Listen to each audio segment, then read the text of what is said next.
मैं आपको बधाई देता हूं। आपने ये सवाल पूछा।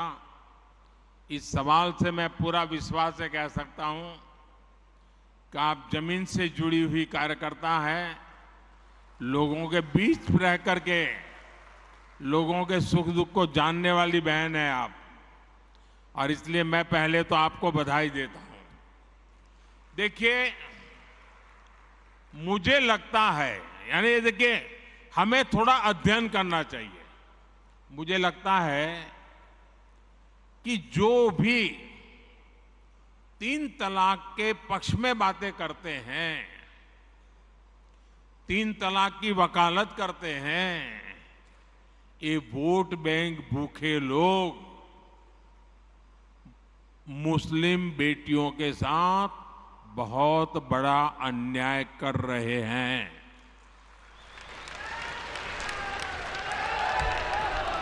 अच्छा, कुछ लोगों को लगता है कि भाई ये 3 तलाक से तो सिर्फ महिलाओं की बात हो रही है। 3 तलाक से जो नुकसान होता है ना, वो सिर्फ बेटियों को होता है ऐसा नहीं है, उसका दायरा उससे भी बड़ा है। आप सोचिए, बहुत ही अरमानों के साथ बेटी को शादी कर करके ससुराल भेजा हो और 8-10 साल के बाद 3 तलाक कह करके उसको कोई निकाल दे, तो उस माँ बाप का क्या होगा जिसके घर में बेटी वापिस आती है? उस भाई का क्या होगा? वो भाई, पिता, सब उस बेटी की चिंता में इतने दुखी हो जाते हैं। इसलिए 3 तलाक से सिर्फ बेटियों को ही अन्याय होता है इतना नहीं, पूरे परिवार तबाह हो जाते हैं। माता, पिता, भाई सब दुखी हो जाते हैं। और देखिए, दुनिया के अनेक मुस्लिम बहुल्य देश, इसका इस्लाम से संबंध होता तो दुनिया का कोई मुस्लिम देश 3 तलाक खत्म नहीं करता। मुस्लिम बहुल्य देश जहां पूरी तरह इस्लाम राज्य है, वहां भी 3 तलाक बंद कर दिया है। मैं परसों इजिप्ट में था, मिस्र में था। मिस्र में, इजिप्ट में 90% से ज्यादा सुन्नी मुसलमान समाज है, और इजिप्ट में आज से 80-90 साल पहले 3 तलाक की प्रथा को समाप्त कर दिया।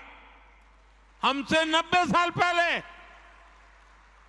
अगर 3 तलाक इस्लाम का जरूरी अंग है तो पाकिस्तान में क्यों नहीं होता भाई? अगर 3 तलाक इस्लाम का जरूरी अंग है तो इंडोनेशिया में क्यों नहीं होता? अगर 3 तलाक इस्लाम का जरूरी अंग है तो कतर, जॉर्डन, सीरिया, बांग्लादेश, ये तो सारे मुस्लिम बस्ती वाले देश हैं, वहां पर उनको बंद क्यों कर दिया? मैं समझता हूं कि मुसलमान बेटियों पर 3 तलाक का फंदा लटका कर कुछ लोग उन पर हमेशा अत्याचार करने की खुली छूट चाहते हैं।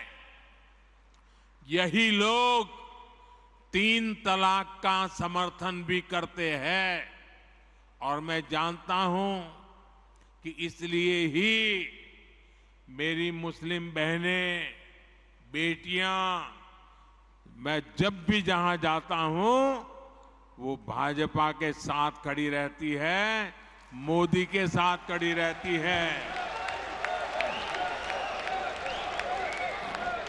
साथियों, भारत के मुसलमान भाई बहनों को भी ये समझना होगा कि कौन से राजनीतिक दल उन्हें भड़का करके उनका फायदा लेने के लिए उनको बर्बाद कर रहे हैं।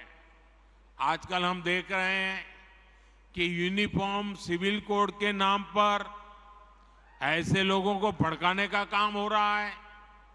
आप मुझे बताइए, एक घर में परिवार के एक सदस्य के लिए एक कानून हो, परिवार के दूसरे सदस्य के लिए दूसरा कानून हो, तो क्या वो घर चल पाएगा क्या? कभी भी चल पाएगा क्या? फिर ऐसी दोहरी व्यवस्था से देश कैसे चल पाएगा? हमें याद रखना है कि भारत के संविधान में भी नागरिकों के समान अधिकार की बात कही गई है। साथियों, ये लोग हम पर आरोप लगाते हैं, लेकिन सच ये है कि यही लोग मुसलमान करते हैं। अगर ये मुसलमानों के सही मायने में हितैषी होते तो अधिकांश परिवार, मेरे मुस्लिम भाई बहन, शिक्षा में पीछे न रहते, रोजगार में पीछे न रहते, मुसीबत की जिंदगी जीने के लिए मजबूत नहीं रहते। और सुप्रीम कोर्ट ने बार बार कहा है, सुप्रीम कोर्ट डंडा मारती है, कह रही है कॉमन सिविल कोड लाओ, लेकिन ये वोट बैंक के भूखे लोग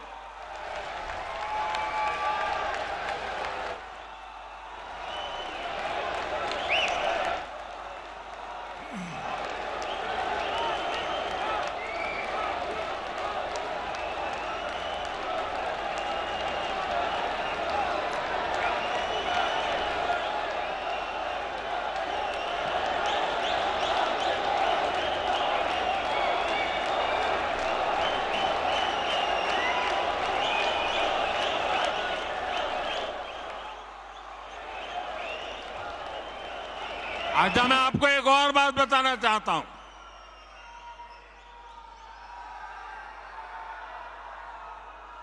अगर आप हमारे मुसलमान भाई बहनों की तरफ देखोगे, और मैं देखता हूं कि जो हमारे पसमानदा मुसलमान भाई बहन हैं,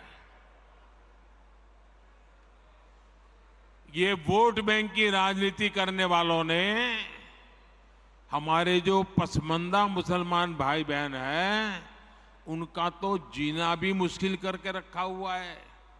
वो तो तबाह हो गए, उनको कोई फायदा नहीं मिला है। वे कष्ट में गुजारा करते हैं, उनकी आवाज सुनने के लिए कोई तैयार नहीं है। उनके ही धर्म के एक वर्ग ने पसमानदा मुसलमानों का इतना शोषण किया है, लेकिन इसके ऊपर कभी देश में चर्चा नहीं हुई। जो पसमानदा मुसलमान है, उन्हें आज भी बराबरी का हक नहीं मिलता, उन्हें नीचा और अछूत समझा जाता है। इसी समाज में, मैं मुसलमान समाज की बात कर रहा हूं, मुसलमान भाइयों में जो हमारे पसमानदा भाई बहन हैं, जो पिछड़े हुए हैं, मैं उनकी बात करता हूं। पसमानदा मुसलमान मोची होते हैं, भिस्ती होते हैं, जोगी होते हैं, लाल बेंगी होते हैं, भटियारा होते हैं, मिरासी होते हैं, डफाली होते हैं, मुकेरी होते हैं, मदारी होते हैं, जुलाहा होते हैं, लंबाई होते हैं, बेदा होते हैं, बामणिया भी होते हैं, छिया होते हैं, लहरी होते हैं, हल्दर होते हैं, सिकदर होते हैं, कितनी ही जातियां।